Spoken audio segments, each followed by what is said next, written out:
City Sounds. Creating podcasts, creating podcasters.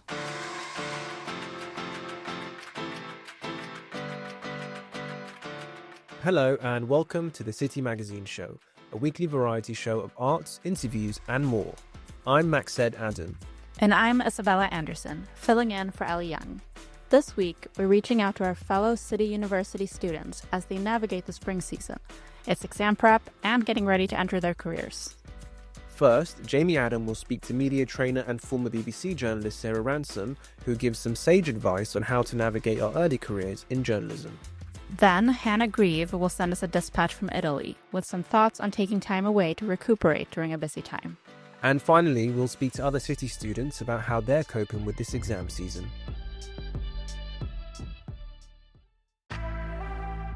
My name is Sarah Ransome, and I worked for the BBC for more than 30 years as a reporter, producer, editor, but my last role was as a correspondent based in the Southwest for the BBC. So my role then was to be the eyes and ears of the BBC from Bristol down, really. The majority of my work latterly was live work. I also did lots of package making, the occasional, but really only occasional documentary, a little bit of presenting and basic reporting. So either at court or out in the field.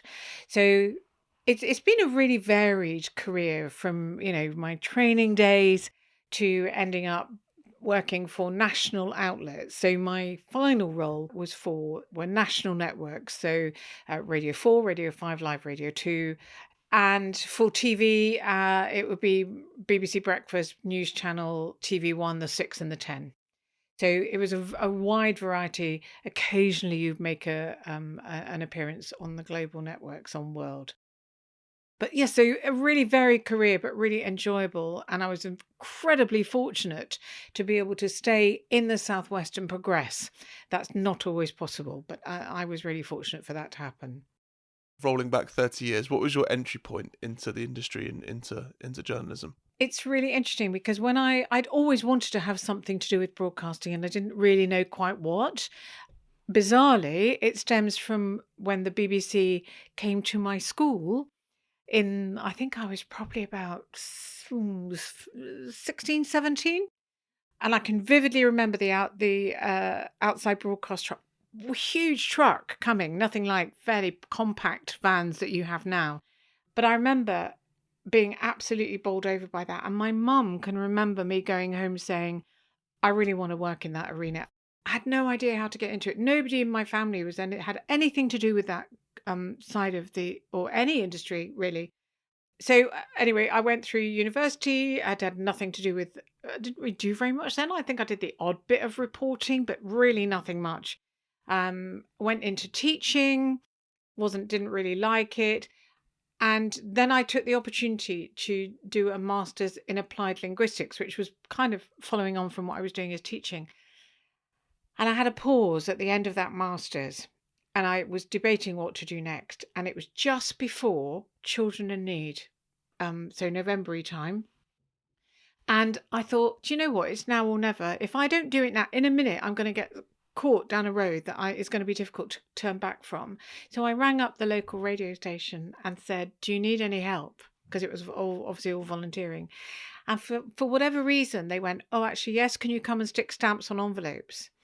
But that's how I got started. And then they would suddenly say things like, oh, Sarah, could you help out on that programme there? Can you fix a guest here? Can you do that? And I eventually ended up on a BBC trainee scheme, and the rest, they say, is history.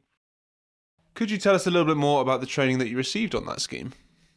We were supposed to have learned how to do a particular type of note-taking. And I did learn a bit, but it was viciously difficult. And somehow I've managed to get through my whole career with that. But I wouldn't recommend it. But you had everything for the real basics on how to operate a desk, how to hold a microphone, how to record, the kind of questions you need to ask, how to go about fixing guests, how to pull a package together, write a voice piece, everything we had from people who had gone through the business. So we were learning from the best. That is really interesting. Thank you. I think the the training actually doesn't sound dissimilar at all to what we get here at City. But I wanted to ask you if there were any particularly memorable moments from early on in your career once you had completed the training scheme and were out in industry. I'd just come from the Today programme where I'd been working before going on to the training course. So I knew loads of people there. Again, what an experience that was. And going to BBC Oxford, it was at the start of the first Gulf War. And it was the build up, and then there was the day of the shock and awe of that first Gulf War. And I remember being called in for like 5 o'clock in the morning, or being told the night before, we think something's going to go down, you need to be in for 5 o'clock. I'd never done that early shift before. My heart was in my mouth. I had no idea what I was doing. I rang my friends that I still knew up at the Today programme and said, what's happening? I need a bit of a steer. I need to get a bit of an idea as to what I'm going to be faced with in the morning. And bless them, they gave me a bit of an idea. I mean, they couldn't say too much, obviously, but that sort of thing, it's that money can't buy that. I mean, you wouldn't ever want to be, you wouldn't ever want a war. But if you are going to have to cover a breaking news story, they don't get much bigger than that. And that was my first experience, really, of breaking news, of being at the heart of it. And the adrenaline rush was extraordinary. I was exhausted at the end because you're on high alert the whole time. And that's a feature of breaking news. And I suppose, that I really thrived on that throughout my career. I knew then that I had to be at the heart of it. Wow, yeah, an incredible story to have your first experience of covering breaking news on. Is there anything you now know that you wish you knew then that might have helped in that situation? I think I wished I'd known not to be as afraid, because I can vividly remember having to do my first two-way. So when you have the reporter has a conversation with the presenter, and I thought I was going to be sick. I really thought I was going to throw up, because I thought, I don't know how to do this. I've really got no idea. And one of the more senior reporters had just taken me to one side and said, be logical, do this. Blah, blah. And without that, without that sort of structure, I would have definitely fallen at the first hurdle, I think. But sometimes you've just got to take a deep breath and go with it. And my manager happened to be in the next room. And when I came out, and I was shaking, I was really shaking. And he just brought me over a cup of tea and said, well done. Let's have a chat later about where we can go. We can do it better. And I was so grateful for that, because you're never going to get it right the first time. And it's really important to reflect on what you've done and think, how can I do that again? And it will just help your confidence. So I suppose it's a combination of things, but basically you've just got to get on with it. We got told something, and this was relating to podcasting, but it was, you don't necessarily always have to get it right. You just sometimes have to get it done. Yes. You obviously strive to get it correct and do the best you can, but it's not going to be perfect all the time. But if you get it done, you're going to learn from that, and then the next time it'll be better. Exactly that. And I think as well, particularly if you're doing pre-recorded material, which obviously with podcasting, more often than not, it will be, unless you're obviously doing live shows. But with pre-recorded material, I used to agonize over every single word. And I used to think about the clips I was going to use and how it was all going to bond together. And in the end, I mean, you could be there for hours. And in the end, as you say, you've just got to get something done, because otherwise there'll be a 3.5-minute hole in that program and nobody's going to thank you for that. So I always strive to do my best. I know when I finish, I could still spend more time doing it, but actually it's got to go, because you've got other things that you've got to get on with. I now work with the young ones coming up through. So it's gone full circle for me. And it's a real privilege to be able to do that, because I know how they feel. Having gone through a BBC course myself, I now work with generally speaking, young apprentices. And the scheme that I now work on is the reincarnation of the scheme that I was on. So it's really quite bizarre, but really fulfilling. And as I say, a privilege to work with them. And I always say that to them, don't over record. My name's Sarah and I did that. Please don't do what I did, because it's very stressful and anxiety inducing when you think you've got to plow through hours of stuff and you might only end up with a minute. You've got 20 minutes worth of stuff, and in the end you boil it down to a minute. So yes, don't over-record. Be really prepared in your questions and know the line and the arc of the interview that you're going to do, or the arc of your story. And when you've got, over time, it becomes much more apparent that everybody has their own style. And that's really important as well. And over time, you develop that, and you get to hear the sort of things that you want to pick out, and you can make a mental note of them. So we all know it's a rapidly changing industry at the minute, and quite difficult to navigate at these sort of early stages and break into. What advice would you give to a trainee or recently graduated journalist looking to take that first step in their career? I think the more you can do, the more, and just get as much experience as you can, if you can. And again, I know that's difficult, because trying to persuade people to take you on if you've not got any experience, it's that old kind of chicken and egg thing, isn't it? But I think if you can, and it's not always possible, but if you can just kind of go in and do maybe a couple of hours here and a couple of hours there in live broadcasting or podcasting, is going to be a help. I always say to people who are trying to get their head around writing, maybe even think about starting your own blog, maybe do a bit of visualization on that, maybe get your own YouTube channel, do a little bit on social, have a separate social channel to maybe the one you use for your friends and family, do one that is going to work for you in terms of trying to get your message out there. It is tricky, but the more you can do, and the more you can make your CV stand out, the better your chances are of catching somebody's eye.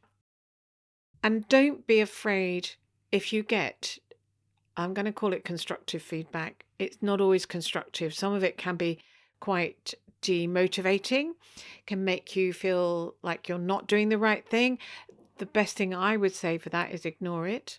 I've had lots of it, particularly when I was working as a correspondent. I used to get a load of flack. People didn't like my hair. They didn't like my jacket I was wearing. It's all noise. It didn't stop me doing my job. But it took me a long time to realise that. I say that now because if you're starting out, it can be quite demotivating and knock your confidence. But just keep going, really keep going, and you will get there in some shape or form. It might have to be that you take the circuitous route. You have a slightly different way into other people, and not comparing yourself to other people, because everybody's got a different story to tell. And one day, your story will chime with someone and you will get in. It took me a long time. I had so many rejections. I very nearly gave up, but I was so determined. I just kept applying. And I was lucky enough, privileged enough to be selected. And I've had the most exciting career. I'm very thankful to the BBC for allowing me to do that.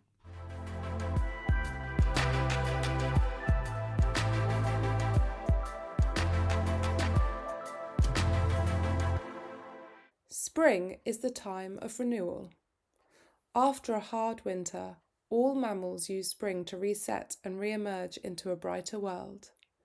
You can use this time to take a pause. Breathe.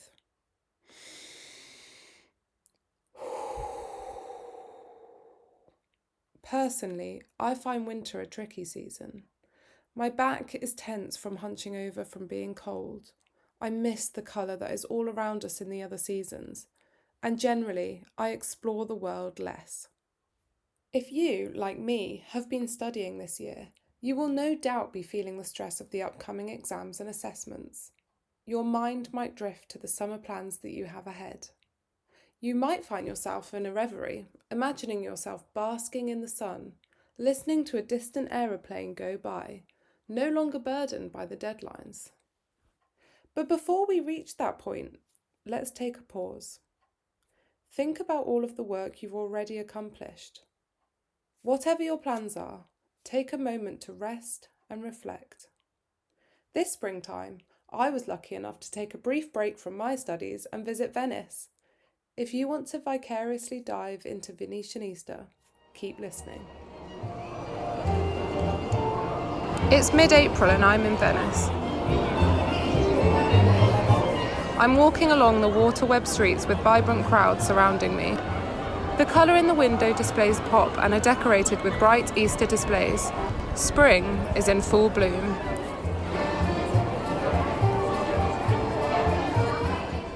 It's a special period for this predominantly Christian population.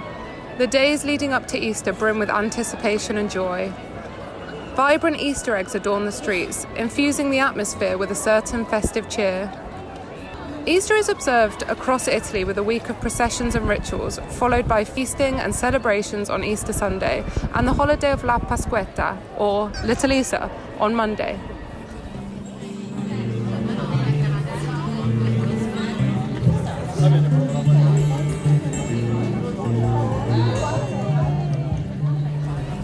The week before Easter is known as the Holy Week, which is the last week of Lent. It's a time of reflection, penance, and, for many, preparation. Here in Venice, the energy is already changing. The city, famous for its labyrinth of canals, towering spires, and centuries-old buildings, has a certain warmth in the air this time of year, not just because of the sun, but because of the excitement and the anticipation of the Easter celebrations.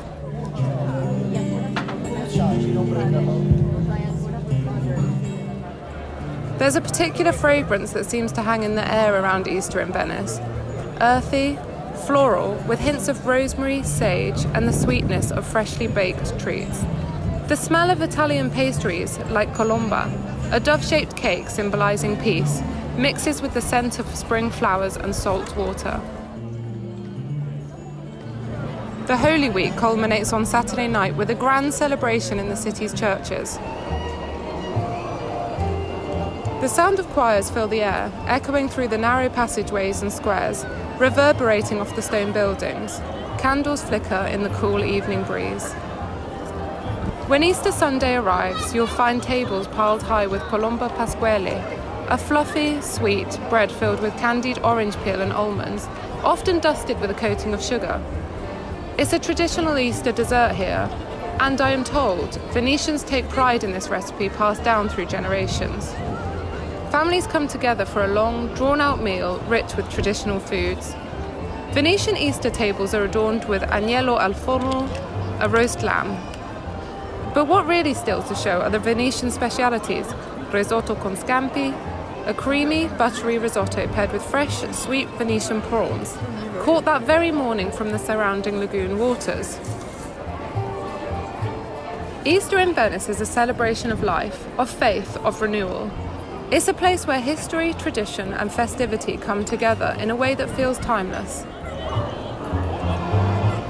Thanks for joining me on my journey to Venice this Easter time. I hope you enjoyed it as much as I did.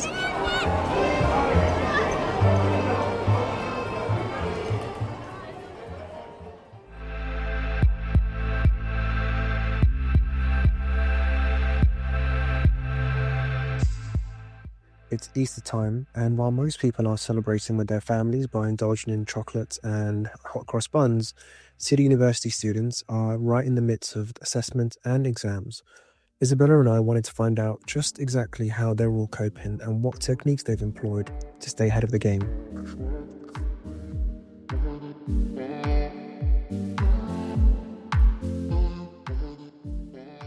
Hi, if you can introduce yourself, your name, and what course you're studying at City, that'd be great. My name is Praise, and I'm studying law. My name is Louis Vuitton, and I'm a psychology student. I'm Darius Shirazi, and I'm a business management student second year. I have all papers across all my classes right now. I am feeling a bit more stressed just because I'm a study abroad student just for this term, so the structure of all like the modules, it's a little bit different to what I'm used to back home. So the thing that I'm most stressed about is figuring out kind of the marking schemes of professors, knowing how to like be successful, like trying to figure out what they're looking for. Obviously, everyone knows students get a lot of coursework, exams. How do you navigate all that work that comes your way? Just trying to stay on top of everything. Once it all adds up and you haven't stayed ahead and you fall behind, that's when people really start to struggle with the stress. So I think some of it's self-inflicted, but you don't realize that until it's too late, and then it's a lot of pressure. So just time management is my biggest thing. I think I've been quite good. I've been on top of my assignments. I've been just trying to talk to different students to kind of gauge what the schools are looking for here. So I think I feel good. My best thing growing up, I always had a routine. So I went to boarding school and I always had a routine to follow. 7 a.m. wake up, and I'd finish the day by 11 p.m. and everything was very structured. So I just try and do the same thing here. So I wake up early, I have training in the morning, come to uni by 9. I have a 2-hour study period, then I eat, then I maybe go train in the gym, then I'll leave, study, eat, etc. So having a routine allows me to stay on top of everything, and I try to make time for everything within the week, but it's about balance. I think starting early, because you can think that you have all the time in the world, but 2 months can very quickly turn into 2 days. And I have pulled some all-nighters during my university career, and I wouldn't recommend it. So definitely say start early, at least get a rough skeleton plan as to how you're going to answer a certain question.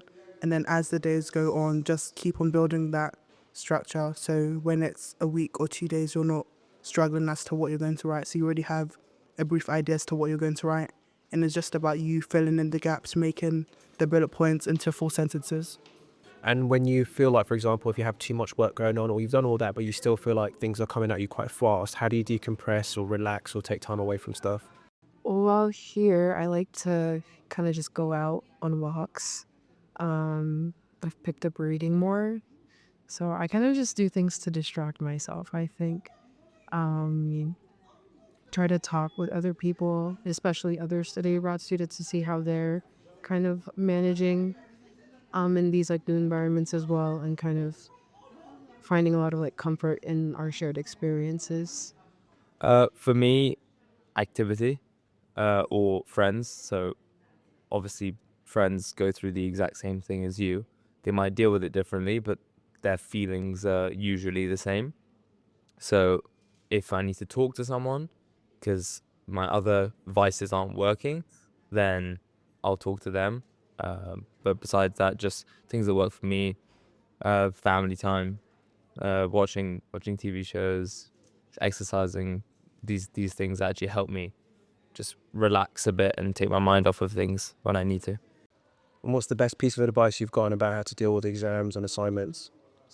I think speak up if you are feeling stressed. Speak to your friends, speak to your tutors.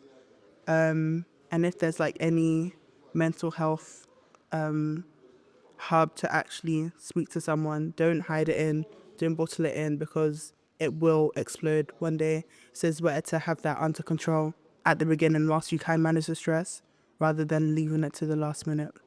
I think just talking to your peers, because they have the most similar and like closest experiences to what you're feeling, and kind of having that relatability reminds you that you're not struggling alone.